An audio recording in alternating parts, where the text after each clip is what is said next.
Isahluko sesikhombisa. uDaniel isahluko sesikhombisa.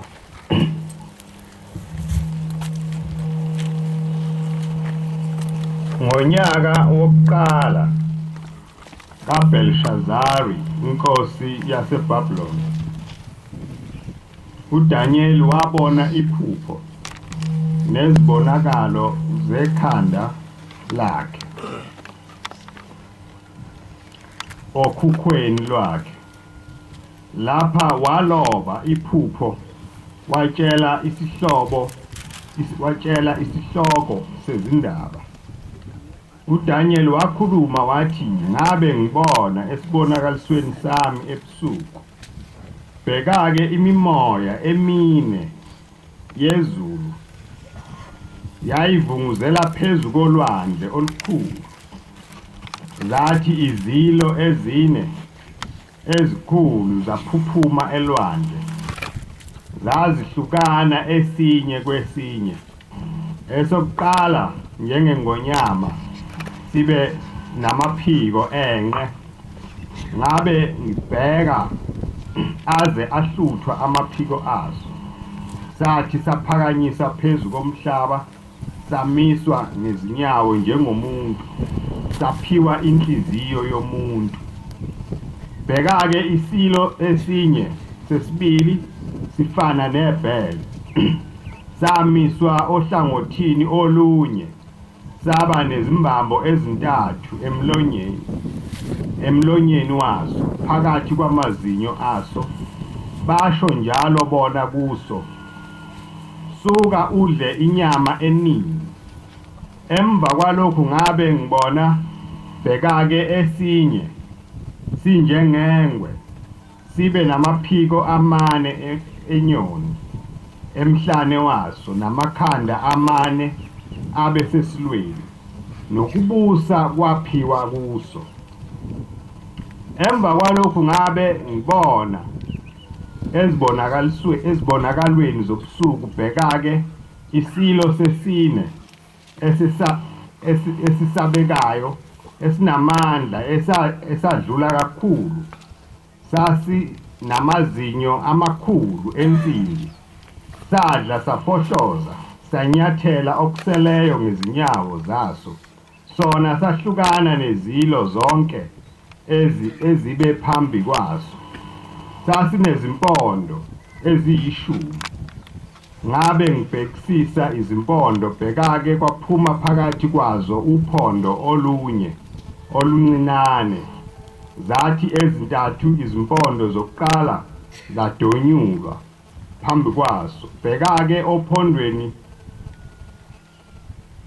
ophondweni lolu abekhona amehlo njengamehlo omuntu, nomlomo okhuluma kakhulu. Ngabe ngibona kwaze kwabekwa izihlalo zobukhosi. Wathi omdala wezinsuku wahlala. Okwambatha kwakhe kwakumhlophe njengongqoqwane, nezinwele zekhanda lakhe njengoboya bezimvu obuhlanzekileyo. Isihlalo sobukhosi bakhe sasingamalangabi omlilo, namasondo akhe abe umlilo ovuthayo. Umfula womlilo wahamba uphuma phambi kwakhe. Inkulungwane yezinkulungwane yamkhonza, nezinkulungwane eziyishumi zezinkulungwane eziyishumi zema phambi kwakhe. Ukwahlula kwahlala izincwadi zaphenywa. Lapho ngabe ngibona ngayo inhlokomo yamazwi amakhulu ashunyayelwa uphondo. Ngabe ngibona saze sabulawa isilo, nomzimba waso wabhujiswa, wanikelwa emlilweni ovuthayo. Kepha ezinye izilo zamukwa ukubusa kwazo, nokho ukujobelela kokuhlala kwaphiwa kuzo ngomzuzu nesikhathi. Ngabe ngibona ezibonakalisweni zobusuku, bheka-ke wayefika njengendodana yomuntu onamafu ezulu, weza komdala wezinsuku, base bemsondeza phambi kwakhe. Kwathi kwaphiwa kuye ukubusa nodumo nombuso, ukuze abantu bonke nezizwe nezilimi zimkhonze. Ukubusa kwakhe kungukubusa kuze kube phakade, nombuso wakhe yiwo ongayi kuchithwa.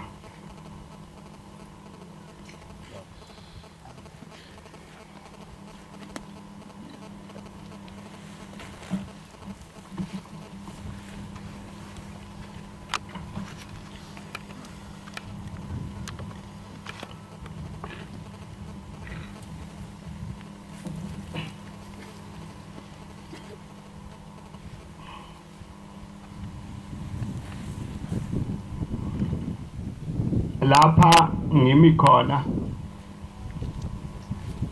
ngimi endaweni yomnikazi wabantu. Yena wathi mayemi phambi kwabantu wayenokuqonda okuphelele nokwazi okuphelele. Manje ke mawumi lapha phambi kwabantu bomnikazi wabo, kuyaye kube nobunzima bokuthi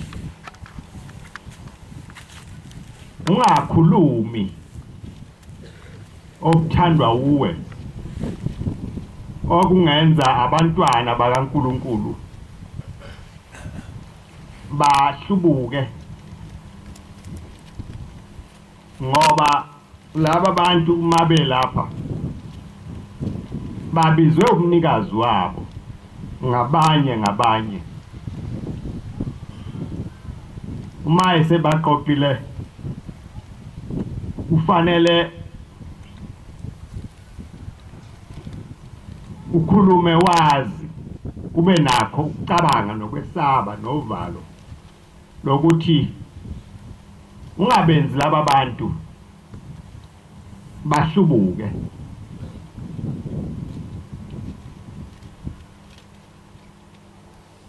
Kodwa uNkulunkulu uyakwenza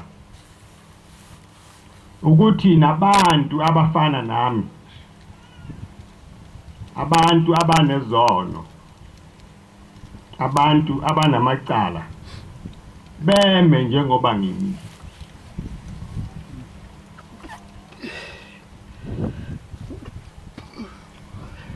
Lokhu ukuba sibe ndawonye kanje,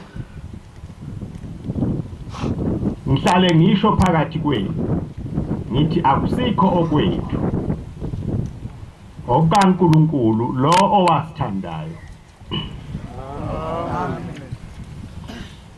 esithandela into yinye, ukuba sikhonze yena, singakhonzi lutho olunye. Kodwa kuyavama ukuba ngokwanda kwethu sande nemkhutshana emibi,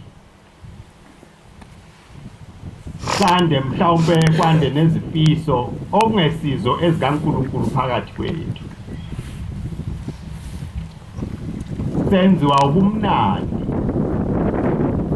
bokuthi sihleli entendeni yesandla, lapha kulesandla kufudumele, lapha kulesandla alukho usizi, akukho nokudabuka, ngoba siphambi kaNkulunkulu.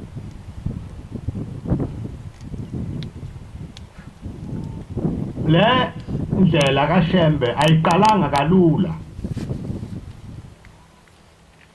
Wathi mayeseyiqalile wambiza uNkulunkulu, wathi ababohlangana naye entabeni yaseNhlangakazi.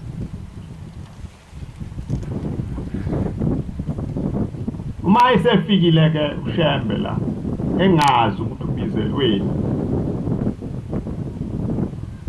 uNkulunkulu wayesemthumela imimoya eminingi,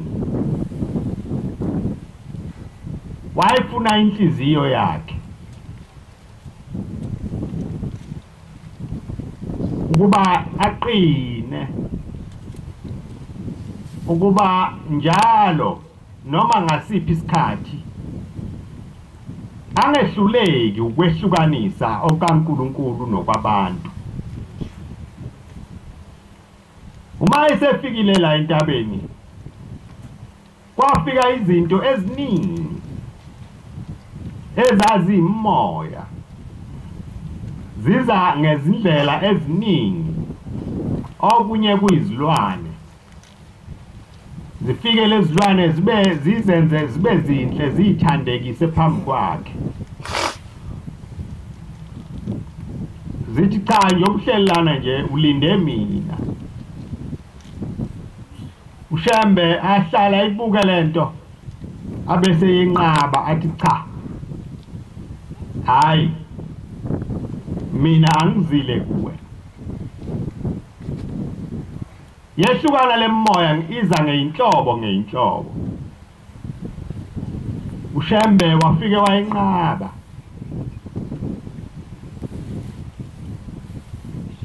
Kuthe ngesikade eseney'nsukwana ehleli kwase kufika umoya othule. Lena eminye yayifika, eminye ibhonga njengamabhubesi, eminye iza njengezingwe, eminye iza ngey'nhlobo nje ey'ningi.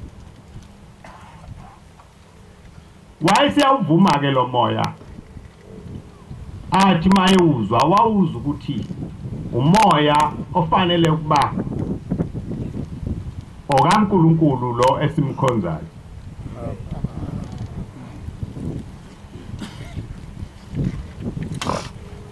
uShembe-ke uNkulunkulu wayesegcwalise ukuthi umuntu wakhe ophelele azokwazi ukumsebenzisa. Wayeyedwa uShembe ngalesi sikhathi, kwakungekho umuntu omlandelayo. Abantu ababemlandela nabe bezomlandela abakubonanga konke lokhu, kwabonwa uShembe yedwa. Kodwa uShembe akazange akufihle, wakukhuluma kubantu bonke ukuthi bantu bami, ngesikhathi uNkulunkulu engibizile entabeni okokuqala kwenzeka lokhu. Kodwa kwahamba kwabonakala ukuthi laba bantu uShembe ayikhuluma kubo, lokhu kukhuluma kwakungangeni kwenze ingqondo ethize phakathi kwabo, ngoba bayavama ukuba uma kufika imimoya bahlubuke kalula, bahambe nalezi zinto ezingenamsebenzi. Lo muntu ebesifunda ngaye wayethunjiwe ezweni elithize, ngoba abakubo amaJuda ehluliwe empini. uNkulunkulu esebalahlile ngoba base bemcunule kakhulu. Wayebayalile wathi mase bephumile eGibhithe sebekuleli izwe ayebalungisela lona, bangayikhonzi ithixo zalabo bantu abawubafica khona.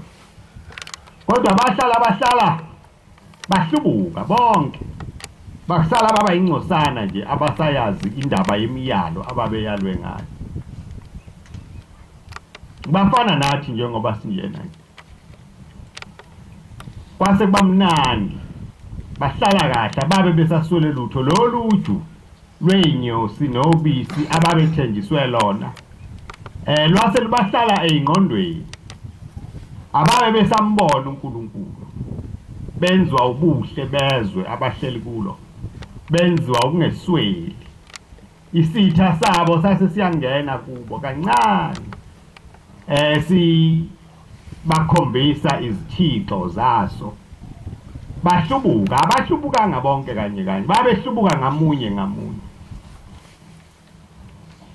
bagcina sebeze babaningi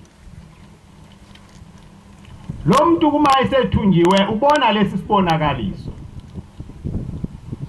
ukhonjiswa izilwane lezi izilwane uyasho ukuthi ke lesi esokuqala sanikwa inhliziyo yomuntu ukuba asenze njengomuntu kanti umoya omubi othunywe ukuba uzawuganga ngabantu ubakhiphe endleleni nempela ke kuyaye kube njalo abantu baye bahlale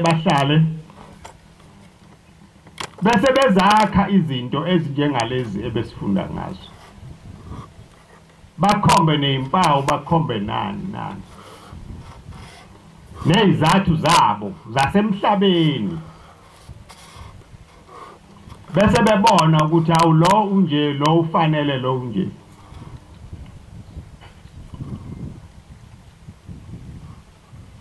kodwa umoya kaNkuluNkulu uma ufika kubantu babe khona abantu ababi baningi baba ingcosana njengoba ningcosana abaye babone basole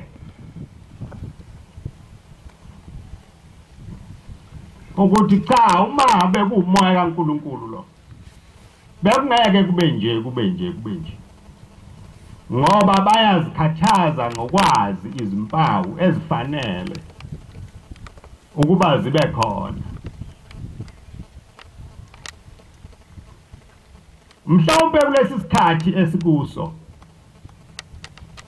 lezi zilwane ezine eziwumoya onobuntu zikhona emhlabeni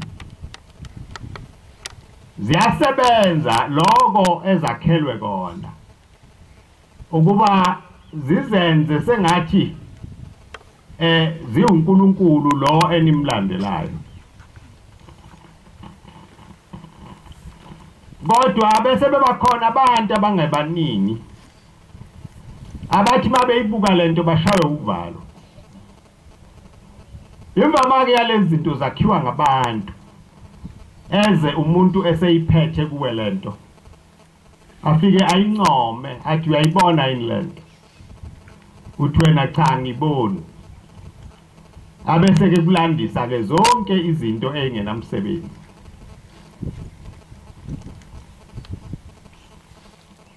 lokhu kukhuluma nibobheka ngoba lezi zinto aziqhamuki esibhakabhakeni lo wayezibona ziphuma olwandle umfanekiso kodwa lolu lwandle olukhulunywa ngalo ulwandle olubuningi benu ukuthi uma senibaningi senihleli kahle ningasahlushwa lutho izinto ezifana nalezi ziyavama ukuqhamuka phakathi kwenu niqale manje nakhe izinto zenu bese nizipha namandla nisebenzise amandla enu abantu mabebumbe into bayivikele ngaso sonke isikhathi benze konke abangakwenza bangalali babheke ubusuku nemini ngoba into yabo le bayakhile manje ke abafuni phazamiseke yakhiwa ngeindlela eziningi okunye kwakhiwa ngegazi balwe abantu belwela into engekho okunye kwakhiwe ngamanga abantu babe nenkohliso baphume umkhankaso ukuhambe bekhohlisa besekela into engekho uthi ke uDaniel kodwa ngasekugcineni uNkulunkulu wabonakala ukuthi hawu lezi zinto kanti bezizohungula abantu zibafake ehlathini wabonakala ehleli esihlalweni sakhe sokwehlulela, wabonakala ezehlula lezi zinto ezingamadimoni. Nani nilandela uNkulunkulu onjalo, Amen. ongeke ehlulwe amadimoni noma ngaba qhamuka ngaluphi uhlobo. Ukuphela isabelelo senu sithi basinda ngokuphephisa abahamba engozini, basinda ngokuphephisa abahamba engozini, baphunyuzwe ukuzidela, balithande elizayo. Uma ngaphakathi kuwe uNkulunkulu eyificile inhliziyo ekukhathalele lokukholwa, uyakupha lokukusinda akunikile abanye, uzibone nawe sewuseceleni, sewuphephile, usufisa ukuzidela ukuthi cha noma kunjani, noma sibabili noma sibathathu, kodwa uma ekugcineni ngizawufinyelela ezweni elizayo kulungile, ngizawuhlala kule ndawo engihleli kuyo. Ababaningi-ke abantu abazidelile ekukholweni kwabo. Imvama abantu abaningi abakhona bafica abantu abaningi kwase kuba mnandi, wayesehlala umuntu akazi ukuthi uhlalele, akazi ukuthi uhlalele. Mayesho nawe uyathi kubantu uyakholwa, kodwa akukho lutho lwakhona alwenzayo, akukho lutho yena aphelele nakulo. Okumnandi nje ukuba khona phakathi kwabantu abaningi. Uma kukhulunywa indaba yokuthi basinda ngokuphephisa abahamba engozini, akezwa kwalona lolo limi, alusho lutho kuye. Yena ucabanga izingozi zomgwaqo, lokhu okungasho lutho. Kanti lapha kukhulunywa indaba yomphefumulo, ukuthi uma kufika lezi zilingo ezazifike phambi kwaShembe, uye ube ngaphi wena? Noma makuqhamuke ingwe inamabala amahle, uyaqala manje uthi awunaku ebengikulindele, ngoba awuzazi ukuthi uhleli kuphi, awuzazi futhi ukuthi uzokwenzani. Makuqhamuka ibhele elinamandla kakhulu, lizumsindo walo okwesabisa, uyaguqa uphelele, ngoba usubona isilwane osesabayo.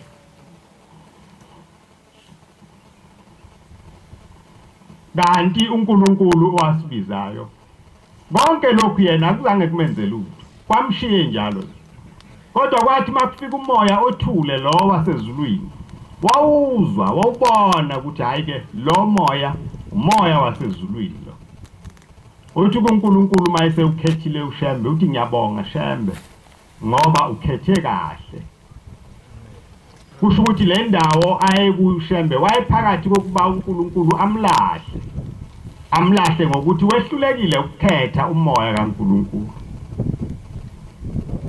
Ithi ke le ndaba esifundile, lezi zilwane zehluka esinye kwesinye, esinye sama lapha ya esinye sama lapha, kodwa zonke zazifuna ukuba ababusi balomhlaba ngamandla okungesiwo akaNkulunkulu, ngamandla okungesiwa wasezulwini, ngamandla mhlawumbe abantu abahlangene baba babili baba bathathu bavumelana ukuthi asakhe okwethu,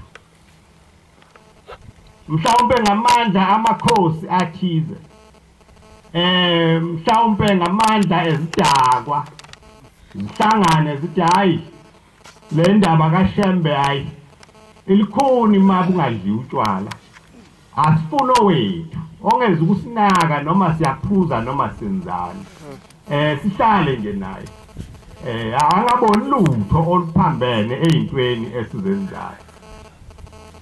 abanye kube abantu abathanda igazi bafune bathole umuntu onenhliziyo enjalo naye kula ekhona kuchitheka igazi abulale abantu kungabi lutho nje kungaze kwasolwa kungaze kwabuzwa ukuthi hawu ngoba lo Shembe owasibizayo akazange akuvume ukuthi kuchithwe igazi manje sekwenze njani baqhubeke nje benze baye phambili. Bakhona nabanye oshembana la abaphuza ngishutshwala abaziwayo banabalandeli nabo babo ababaswela abantu ababalandelayo. Ngithi-ke kini nibolandela umoya owalandelwa uShembe. Amen. Nibolandela umoya owalandelwa uShembe. Umoya owalandelwa uShembe uyasinda kakhulu. Ngoba uma ubonile wakungena ngaphakathi awubusafisa ukwenza okubi. Awuze wakucabanga nokucabanga. Uma lo moya ukwembethe nolimi lwakho olukhulumayo asilona ulimi lwabantu basemhlabeni. Abantu bomhlaba iyabathokozisa nenkohliso. Kube mnandi makukhulunywa izinto ezingekho nezingenamsebenzi nezinto eziphelayo. Kodwa uma unomoya lo uShembe awukhethayo uyawuphikelele kuphela ekutheni ukhulume iqiniso noma libhlungu noma limnandi noma linjani kodwa ulikhulume ngoba ukhulumela ukuthi ukukhuluma okwasemhlabeni okuhamba kuze kufinyelele nasezweni elizayo ongakukhuluma yonke indawo ngayikhuluma into kusasa ongathi mawumiswa phambi kwabantu abathize uqale manje ngingize ngoba lento obuyikhuluma nawe ubuyazi ukuthi ayikho ukuba njengoba ngimile nje phakathi kwenu ngikhuluma izinto ezingekho ngikhuluma amanga la phambi kwenu ukuze nihlale ningahambi ikona ukukholwa lokho esihlalele la ukuthi asihlale singahambi cha uma ukukholwa okunjalo ukukholwa kwabantu lokho ukukholwa okuphelayo ukukholwa kokwesaba amandla asemhlabeni ukukholwa kokuthanda amandla asemhlabeni ukukholwa okungasho lutho ngoba kusasa awuzukuma nakho lapha siyakhona ubuqili bonke buqedwa ngomlilo namanga aqedwa kanjalo futhi. Ithi-ke le ndoda lobu bukhosi basezulwini bathi masebufikile sebehlulelwe lobu basemhlabeni obuza ngembalabala nezinto eziningi ezikhohlisa abantu ningi inkohliso abantu abakhohliswa ngayo. Nathi uma sithanda ukwanda ngaphezulu kwalokho singakwenza siqale namhla nje sikhuluma amanga nifike lana niphethe ihlalo zokuhamba abantu abayizishosha bese nithi ngisengisukumisa izishosha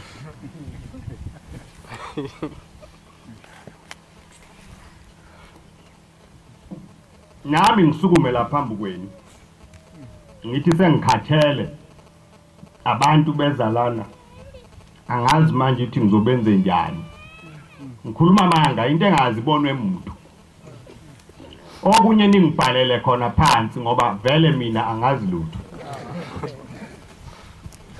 akukho lutho uShembe alwenza lo enimlandelayo olungenasi isisekelo sencwadi le esifundayo. Amen. Uma ngimi la phambi kwenu njengoba bengisho nje ngimi endaweni yomnikazi wayo fanele ngenze lokhu ayikwenza noma ngingena kufinyelela kuye kodwa ngizame ngoba kusasa ngizobuzwa ngani ukuthi laba bantu wathini kubo lamanga angaka agcwele phakathi kwalomzi iyona into awuyithunyiwe yini le nhlamba ethukwa phakathi kwalomuzi wawuthunywe yona yini njengoba labantu sebesina ingoma la behlabelela izihlabelelo okungesizo ezasekuphakameni izona ihlabelelo wanikezwa zona yini ukuthi uzobafundisa zona ngoba mangiqala namhla nginifundisa lezi zinto anyukubuye niphume kuzo uma senikwazi ukuthi nime phambi kwami nishaya ingoma nihlabelele namaculo anenhlamba abiza abanye abantu ngezinja akubuye kube enye into nami ngiyawugcina sengiyisina kanye nani ingoma bese kuyaphela lokukhamba uNkulunkulu angabe sasibheka akhohlwe yithi siphele ngoba noma singaba abaningi kangakanani uma umoya kaNkulunkulu ungekho phakathi kwethu akunamsebenzi kuzaba isikhashana nje baqala abantu babuza ukuthi hawu sekwenze njani ngoba uNkulunkulu uzosicunukela manje ke le ndaba ebesiyifunda ithi nibohlala niqaphile niboba abantu abavule amehlo enyama nawo umphefumulo nivule amehlo enyama nawo umphefumulo nikwazi ukubona ngokwasezulwini ngokaNkulunkulu ukuze kungathi makufika izinto engenamsebenzi ezonikhipha endleleni kaNkulunkulu kube lula nje ukuthi niphume phambi kaNkulunkulu ngoba lezi zinto azizuqhamuka ngendlela eyodwa zawuqhamuka ngendlela ezehlukene njeze ebezibalwa la encwadini zoqhamuka ziyamandla uqale manje nawe ungazi uyibona usuthingiza nje uthingiziswa into nawe ongayazi enye inhliziyo ithi ilandele enye yenqabe ngoba ikufike lento ungalindile uma ulula njalo uyithole usunamathele kuyona ithi le ncwadi lezi zilwane zafike zahlala zehlukana esinye sabalapha ya esinye sabalapha ukuba mawuphuma la uzawuthi uphumubheka ngapha ufike nakhona kunoNkulunkulu wakhona ongenamsebenzi nje khuluma kwakhe naye abantu ke abahlala ngokungalindi ngokungayazi indaba kaNkulunkulu lezi zinto ziyabehlela mawuthi uhlala phansi nawe uyambuza angakwazi ukuphendula abanye bagcina sebenolaka abanye bathembise nokufa ngoba lento abakuyo bayayazi ukuthi yakhiwa yibo uNkulunkulu owathuma uShembe kwakuNkulunkulu ophelele ukuphelela kwakhe kuyabonakala ukuthi noma lento yakhe sesizamile thina makholwa ukuyona sikhiphe endleleni ningi izinto esizenzile phambi kaNkulunkulu eziwukhipha lokuhamba endleleni wathula nje uNkulunkulu wasibuka senza lokhu wathula senza lokhu silokhu siqhubekela phambili ingane uma ungayinakanga ithinta la mawiziba iqhubekele ithinto kunye uzawuthuza bese kukhona okuwayo ukudilikela phansi nathi ke sibe njalo wathula nje uNkulunkulu saphambana nezinto zakhe eziningi kodwa ngoba uNkulunkulu wangempela uyasikhombisa namhla ukuthi yena mayithanda angasibuyisela lapha ayisibeke khona amen kodwa ke futhi sawuhamba sihambe sifike futhi lesi sikhathi njengamanje singabantwana abathukwayo abesatshiswayo akekho umuntu lapha phakathi kwethu njengoba ngihlale ngisho ngenasi isibindi ngoba lapha niphuma khona kuyasinda kakhulu inhlamba enithuka ngayo zonke insuku omunye umuntu ngamhlubula ancame nokuyeka nokukholwa athi ayingcono ngihlale phansi kodwa niyanikweqe ngaphezulu konke lokho Hiltika inkosi yasekuphakameni ngelinye ilanga sihleli kahle lapha ekuphakameni ithi le nkolo nohulumeni useyayithanda namakhosi aseyayithanda ithi ngakungcono ukuba siyethukwa ngabe kungcono ukuba siyashaywa ngaloku kuhamba ithi ngoba abantu ababesenze lezo zinto zivume bayavamisa ukulahlekelwa into enkulu balahlekelwe uNkulunkulu leli shwa ke nathi lisehlele siphuma kulo lokuba sizibone siphakathi komhlane nembeleko kanti ngokwenze njalo sesilahlekelwa into enkulu silahlekelwa manje amehlo okuqapha izinto zikaNkulunkulu omphefumulo haya wenyama ngoba uma umuntu engayiboni into yasemhlabeni usuke encintshwe amehlo omphefumulo kodwa umuntu onamehlo omphefumulo uyashesha ukuyibona into ukuthi siyaphambana ke lento eyenziwa usibani bakhe asheshe futhi akhuze ngoba akasabi uyayizwa lento ngaphakathi kuye ukuthi akana kuhlalela into ephambene kanje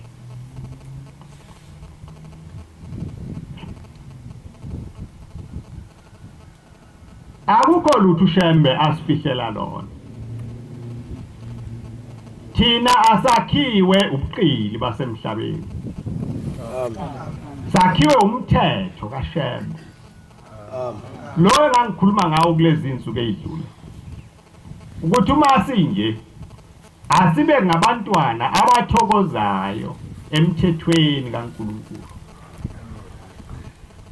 abantu ababa nalamehlo engikhuluma ngayo abantu abathokozayo emthethweni kaNkulunkulu abantu abangenandaba nokuthi umhlaba ubhekephi kodwa amehlo abo bona abheke uNkulunkulu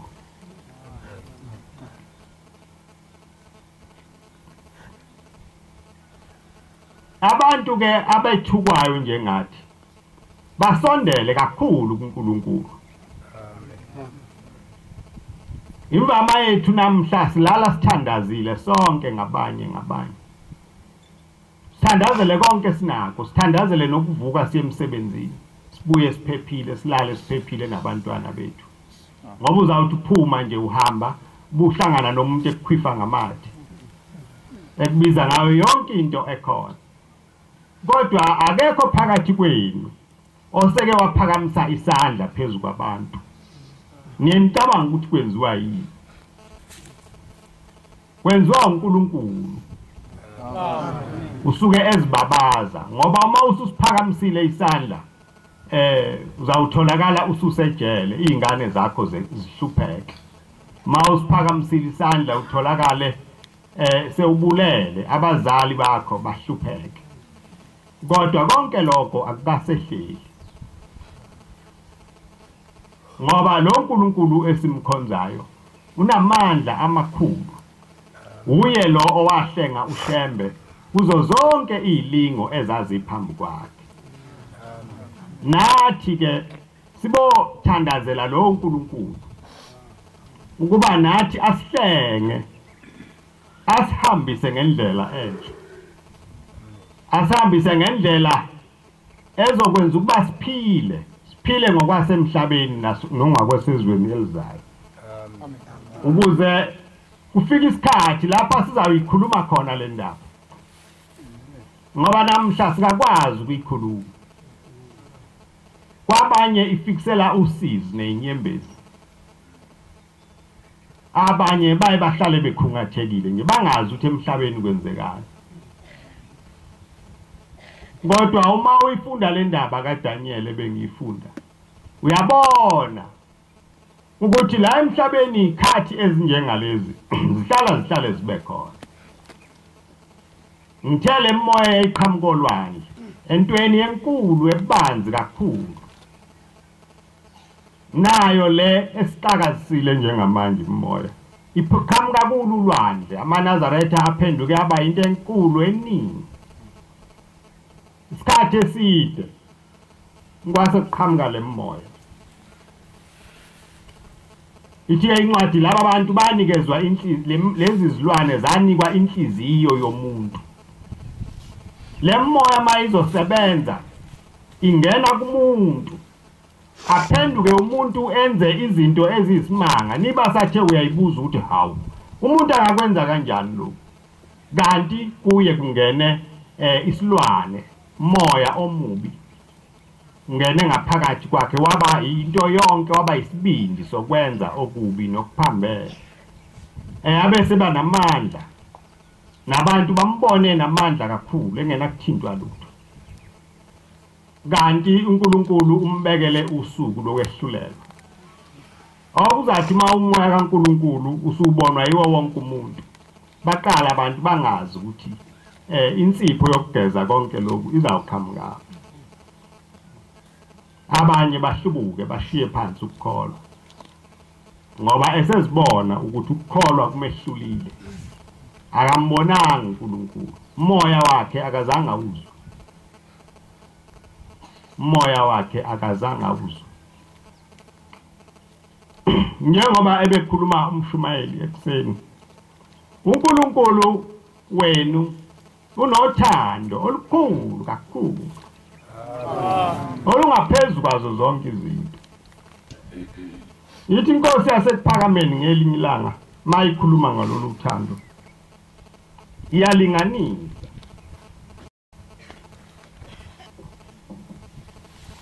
Yithi umfazi uyayizala ingane ayithande ayigone ayigeze ayiphukudla ayembese ayilalise ayivuse uthi kodwa konke lokho kuncane kunothando uShembe anithanda ngalo. OlukaShembe uthando lungaphezulu komfazi ozalayo. Ngempela ke uthando lukaShembe lunjalo.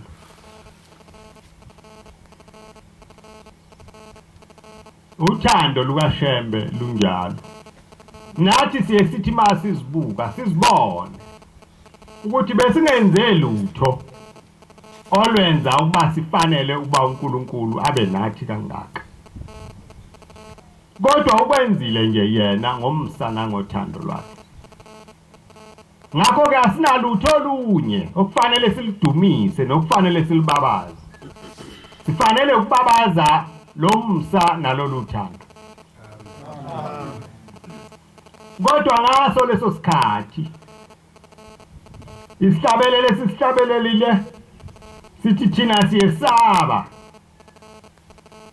Sesaba lo msa wakho owehlisele phezu kwethu. Ngoba singabantu thina basemhlabeni abavamisa ukulutheka beluthwa izinto eziningi zalapha ezweni. Hlezi singawugcini lo msa wakho. Cha, uNkulunkulu akasicuphile. Kodwa thina singabantu abalibalayo. Bese siubuyisele eceleni lo msa. Bese ulaka likaNkulunkulu lwehlela phezu kwethu. Siphenduke inhlekisa kubo bonke abantu bomhlaba. Bamangala abantu ukuthi laba bantu bangenwe yini mabenje. Lento esobala benziwa yini bangayiboni. Kanti sehlulwe ukugcina umsa kaNkulunkulu. Uthema yewuletha phezu kwethu. Wabamningi. Sabathe sicela lokhu sakuthola. Kwathi nesinakho kwavama. Kwangaba khona umuntu ohluphekayo, yangaba khona intandane, kwangaba khona lutho nje. bonke abantu bazizwa bephelele bethokomele kulomsa kaNkulunkulu kanti ngaloko kuthokomala sebezawulibala bakhohlwe ukuthi la sihlangene ngokuzodumisa uNkulunkulu yonke into yasemhlabeni kwayiyona enkulu phakathi kwethu kwakhona abantu abeze ngeinto eziningi ezehlukene ezingahlanganisela lutho nokukholwa lezi ezenze ukuthi uma lengcosana ela ibala athi umuntu cha noma bengibona kodwa manje ayi ngeke ngiyakhanda mina la indaba ke yaleyo nto ilikhuni kakhulu ngoba njengoba silana nje asifuni lutho sifuna ingubo yomphefumulo nje kuphela ukuba isembese ngoba kuzofika ilanga lapha umphefumulo wethu uzawubizwa khona kithi sikushiye konke lokho komhlaba namakhosi abanezwe umntabe nomhlaba wakho omkhulu kodwa zifika izinsuku akushiye konke lokho manje ke leyo kuhamba kwethu kulelizwe ibekwaphi yona uma leyo kuphila kwasemhlabeni isiphambili kangaka utshelwe ubani ukuthi uNkulunkulu uzakwehluleka ukukwelusa utshelwa ukungametheni bewuvele unganakukholwa nokuncane nje kanti uma ubukholwa ubuzoba nethemba eliphelele nakho ukuthi ngiyesaba kwenziwa ukungakholwa umuntu okholwayo uyathi hawu noma kunjani lo uNkulunkulu engimlandelayo uzongivikela nempela kunjalo sonke njengoba silana nje sivikelwe uye amen akekho akho umuntu lapha phakathi kwethu onamasosha azungeza umuzi wakhe ubusuku nemini kodwa uNkulunkulu uyakwenza ukuba sehlukane siphila sibonane siphila futhi amen manje ke kufanele sibonge bani ubani omunye okufanele simdumise bani omunye okufanele simdumise abantu abanomoya wokwesaba lezi zilwane ekubhalwe ngazo la encwadini ubabona ngaloko ukuthi ma kukhona into okufanele akhethe kuyo phakathi kokulandela uNkulunkulu nokulandela kwasemhlabeni bese ewabona amandla asemhlabeni emakhulu kunamandla kaNkulunkulu abese hayi ngiyesaba ngizawubulawa ngabantu nathi njengoba silana nje asikabulawa umuntu ngani na ngoba lo uNkulunkulu esimlandelayo siyamethemba naye uyakwazi lokho ukuthi njengoba sihlezi nje sihlaliswe ukwethemba yena sikhethile sakhetha ukuba phambi kwakhe noma uvadlwana belukhona ngoba singabantu basemhlabeni kodwa kuthema kufika ukuthi uNkulunkulu namandla kwasehlula sathamba savumela yena amen uma umuntu ekhuluma nani ngendaba yokuthi nibolinda ngingazi ukuthi laba bantwana abancane baluzwa inlolo limi ngibona isimanga lapha phakathi kwethu uNkulunkulu uqoqa abantwana abancane kakhulu wababeka phambi kwakhe ngiyabona ukuthi uNkulunkulu ufuna ukwakha isizwe esisha amen esizoba khona phambi kwakhe izinsukwana sikhulume ngokuthi uNkulunkulu sambona enza lokhu nalokhu nalokhu manje ke ngikhuluma izinto ngazi noma bazizwa yini kahle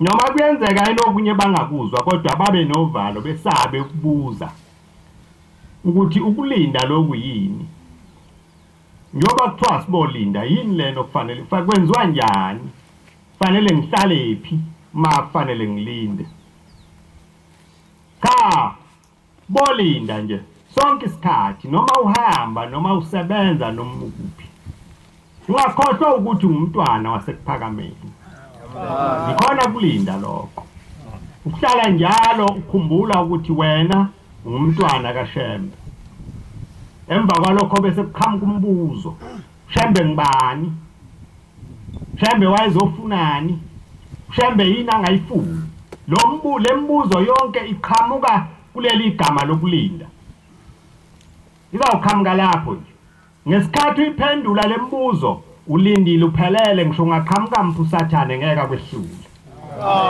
kodwa uma uhlale uzikhohlwe uthi mawuphakathi kwabantu abangayimbathi ingubo emhlophe lokukholwa kungabi lutho uyawubonakala bazawuthi mabekhuluma amagama amabi agxekayo wesabe ukuvikela lobuNazaretha ngoba nakho ukuthi bakwazi ukuthi ungumNazaretha uyakwesaba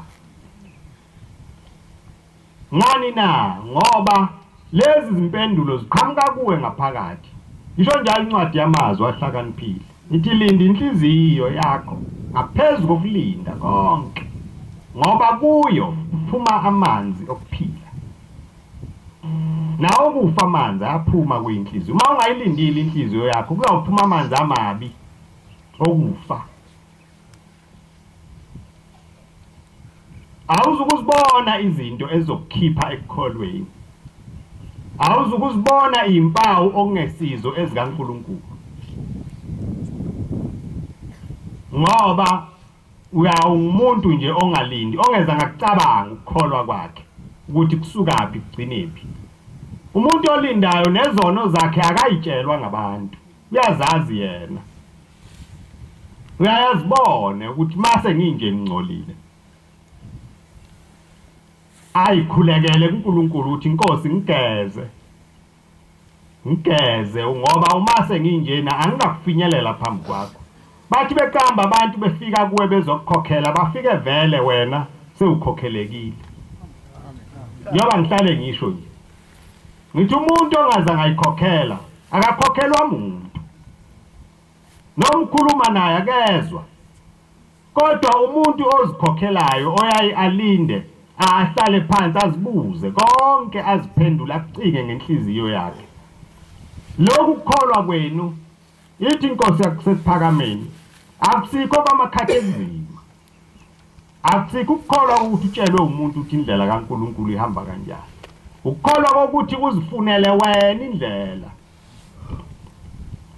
uyithole ukuthi mangila kuhanjwa kanje ukuze uphelele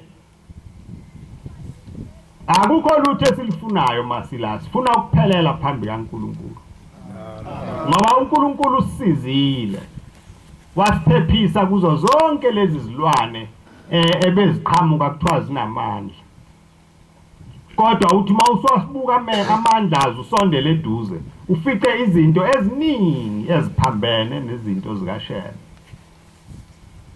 ungafici lutho likaShembe izinto zikaShembe ziyaziwa ngoba azitashile zonke zihlezi obala Shembe anazi indlela zobumnyama engaziwa umuntu wahlala nani phakathi kwenu konke ayikwenza wakwenza phambi kwabantu kwasho nina nathi indaba zavela obala ngoba zavela emehlweni amadoda amen nibona khona lokho ukuthi uShembe uphambi kwenu konke akwenzayo ukwenza phambi kwenu ngakho ke uShembe akafanele kunicashela fanele nimbone nimazi amen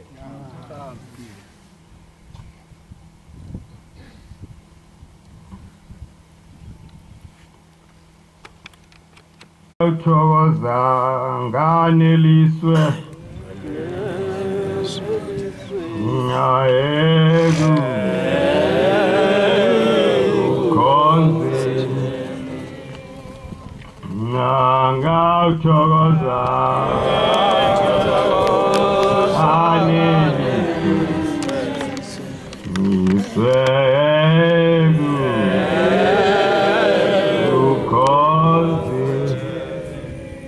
ngihlanganyele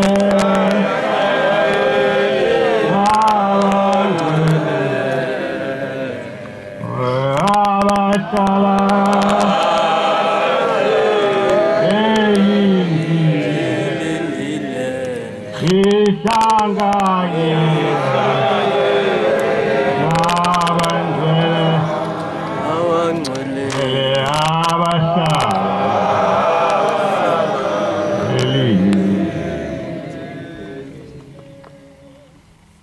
ngithike kini loku ukuba nilingwe kakhulu kangaka akusikho kokugcina bakhona abezayo nabo kuyobafikela uma uyifunda incwadi abantwana bakwa-Israyeli uNkulunkulu wayebabuka athi mayese babuthile baqale phansi bamshubuke benze yonke into athi abangayenzi abadikile uNkulunkulu akhathale yibo abalahle abuye abakhumbule njalo babuye benze khona lokho nina-ke okwenu ukulahlwa uNkulunkulu angakuphinda-phinda ngoba nimhlubuka senikwazi konke lokho kulotshiwe kulezi ncwadi angazi ukuthi niyenicabange kanjani niyenibona ukuthi lezi zinto ezazenziwa yilaba bantu zinganemvuka kanjani ngoba inhliziyo yenu inhliziyo yasemhlabeni kodwa uma nithanda nina inhliziyo yasezulwini njengoba nikhona nje la inhliziyo yethu inye ibheke endaweni eyodwa ibheke uNkulunkulu Amen. ngakho-ke akho lutho olunye olufunwayo lapha siyakhona kufunwa le nhliziyo yethu isikhathi esiningi ibhekephi isikhathi esiningi noma ibheke lapha emhlabeni ayinandaba nezinto zasezulwini abantu-ke abanenhlanhla abathi babephakathi kokukholwa bathokoze baphelele azizwe umuntu engadingi lutho inhliziyo yakhe ingakhumbuli lutho olungaphandle izwe ubumnandi obuphelele mayiphakathi kwaloku kuhamba kodwa uma uvama ukuba umuntu othi maye kwezinye indawo eziphambene nokukholwa kube yila inhliziyo yakhe iphelela khona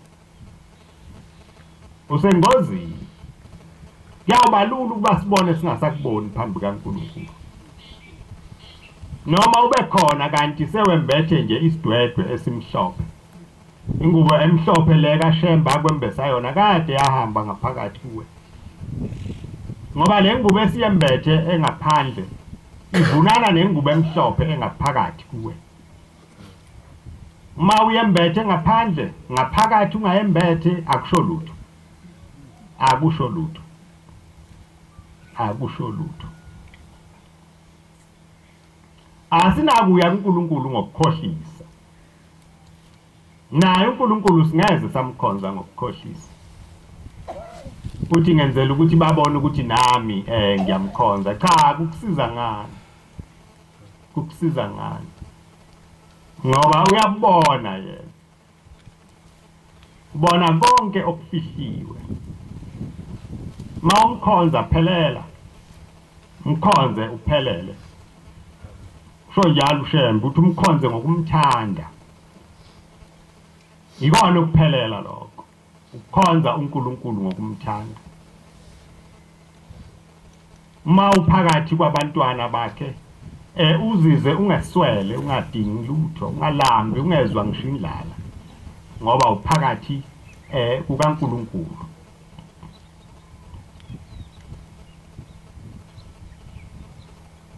uNkulunkulu wenu akandelanga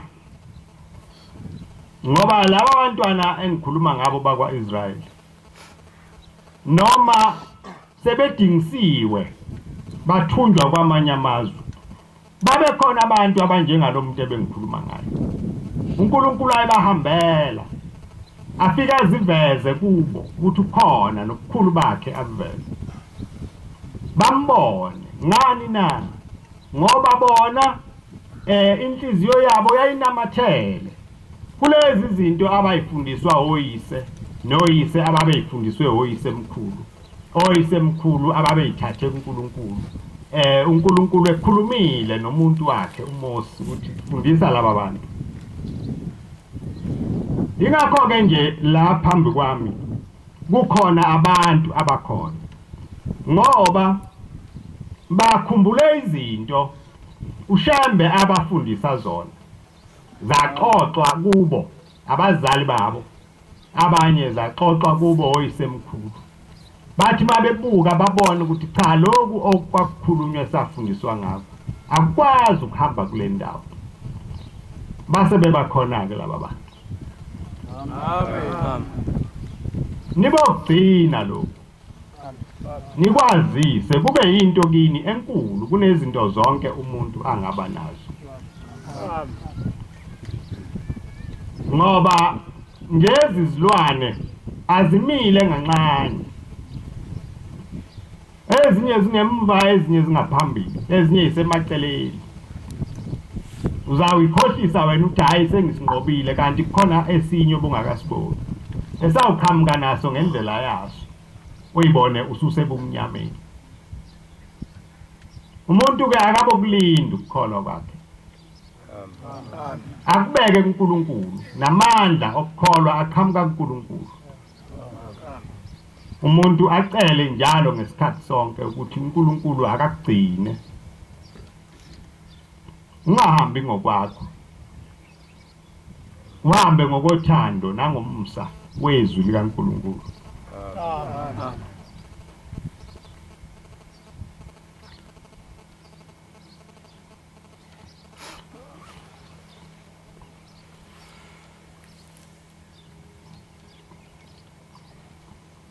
ingoma yamakhulu 242 amakhulu 242 inkosi ibusise ukuphakama kwenhlangano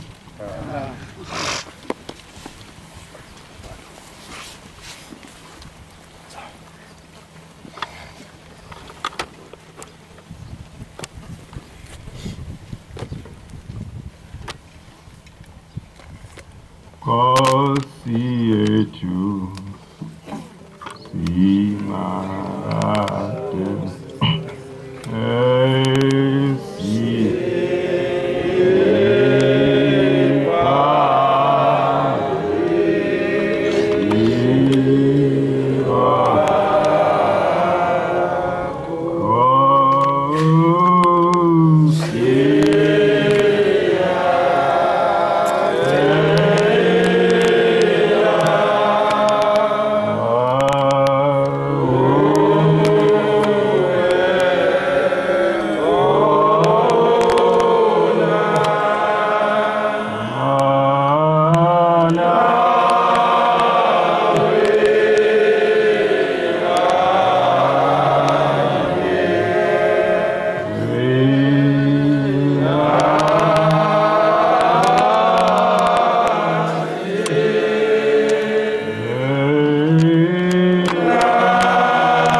Siyabonga Nkosi umsa wakho owehlisele phezulu kwethu ukusithanda kwakho Nkosi kuyasenza ukuba sihlangane njalo siphathe igama lakho.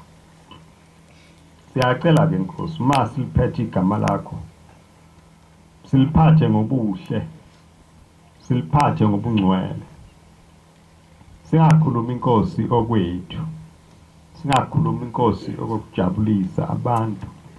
Sikhulume Nkosi okwakho okuzawuthi Nkosi kusasa kusimele lapha siyakhona Nkosi phambi kwakho. Siyacela ke Nkosi usiphe amandla okukholwa, amandla Nkosi okwehlukana nesono, amandla Nkosi okuba singabi ngabahlubuki abathi bembethe ingubo yakho bebekhuluma into ephambene nayo, abathi uma bembethe ingubo yakho benze izenzo eziphambene nale ngubo. Siyacela ke Nkosi ukukhona bethu phakathi kwalomzi kube Nkosi siphambi kwakho usemukele usilobe Nkosi amagama lapha uloba khona Nkosi amagama abantu bakho obathandayo. Hambela ke kithi Nkosi ngeindawo ngeindawo. Khumbule Nkosi abantu bakho abahlangene Nkosi abaphethe Nkosi igama lakho ngobungcwele. Wehlele ihlise Nkosi umoya wakho phezu kwabo. Ungene kubo Nkosi baqinise. Babe nesibindi Nkosi sokukumela. Bangesabi Nkosi noma besatshiswa. Ngoba wena Nkosi uyithemba eliphelele. Ukuba khona kwethu phambi kwakho Nkosi ubufakazi Nkosi obuphelele bokuthi wena uNkulunkulu ofanele ukukhonzwa. Siyacela ke Nkosi usifundise wena ukuthi ukhonzwa kanjani. Singahambi Nkosi ngeindlela zabantu, sihambe ngendlela yakho. Sikhumbuleke Nkosi ngabanye. Siyakwazi Nkosi okuseyinhlizweni zabantu bakho. Siyacela ke Nkosi ubaphe khona. Ube yiyo yonke Nkosi into kubantu bakho ngesikhathi sonke. Umsa Nkosi namandla akho awabonakale phambi kwethu ngesikhathi sonke. Siyacela Nkosi ukuba khonza kwethu kungabi yize kube udumo phambi kwakho. Konke lokhu Nkosi kucela ngelakho lodwa igama nanini kuze kwephakade. Amen. Amen.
laphaya ezweni lakwaMthethwa ngithanda ukuphakamisa umvangeli khona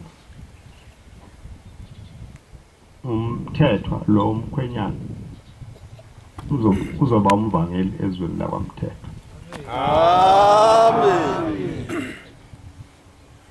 Okunye ke ngesabatha elizayo siyobe sise eGoli. Amen. Sophuma la ngolwesibili. Siyahamba ke ekuseni ngoba izwe likude. Bekungaba kuhle mhlawumbe mase singaphuma ngo5 la ekuseni.